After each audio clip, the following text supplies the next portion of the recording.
আচলতে এইটো খুব আমাৰ সকলোৰে কাৰণে বৰ লজ্জাজনক এইকাৰণে যে MLA হওক মন্ত্ৰীয়ে হওক তেওঁলোকে আজিকালি দেখোন কিবা সামন্তবাদী প্ৰভুৰ দৰে কথা ক'বলৈ আৰম্ভ কৰিলে। তেওঁলোকৰ যাৰে মন্ত্ৰীৰে সমষ্টি হওক বা MLAৰে সমষ্টি হওক তেওঁলোকে নিজৰ জমিদাৰী বুলি ভাবে, তেওঁলোকৰ নিজৰ পৈতৃক সম্পত্তি বুলি ভাবে আৰু তেনেকুৱা সামন্তবাদী মনোবৃত্তিৰ সৈতে গণতান্ত্ৰিক পৰিৱেশত তেওঁলোক আচলতে কাম কৰাৰ অযোগ্য।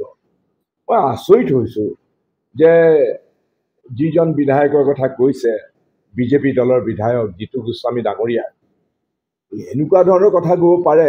ডাককে এইটো কথা ওলাই পৰিছে যে ডক্টৰ হিমন্ত বিশ্ব শৰ্মাৰ সাংগু পাংগু তেওঁলোকৰ যিবিলাক মানে শাসন কৰা দলটোৰ যিসকল বিধায়ক তেওঁলোকক গৰম ভাতৰ ধোঁৱাই খাইছে আৰু তেনেকুৱা ধৰণৰ কথা ক'বলৈ আৰম্ভ কৰিছে।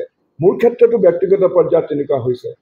মই জাগিৰোডত মিটিং কৰিবলৈ গ'লে মন্ত্ৰীৰ গুণ্ডা বাহিনী আহি পেলাই মোক পিছে পিছে যায়, মোক প্ৰতিবন্ধকতা কৰে, চিঞৰ বাখৰ কৰে, অপমান কৰে।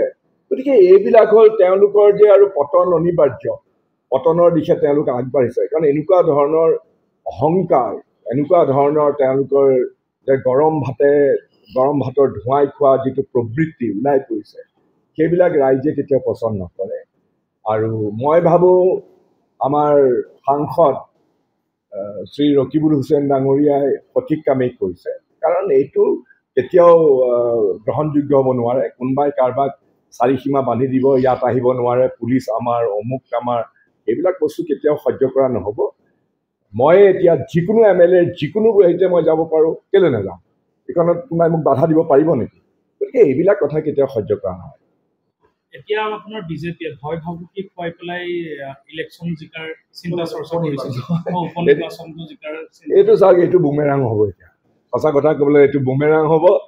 এতিয়া বিজেপি দলৰ প্ৰাৰ্থীজন বিধানসভাৰ উপনিৰ্বাচনত এনেকৈ বেয়াকৈ হাৰিব, তেওঁলোকে মুখ দেখুৱাবৰ কাৰণে তেওঁলোকৰ কোনো জেগা নাথাকে। এই কথা মই এতিয়াই ভৱিষ্যতবাণী কৰিছোঁ।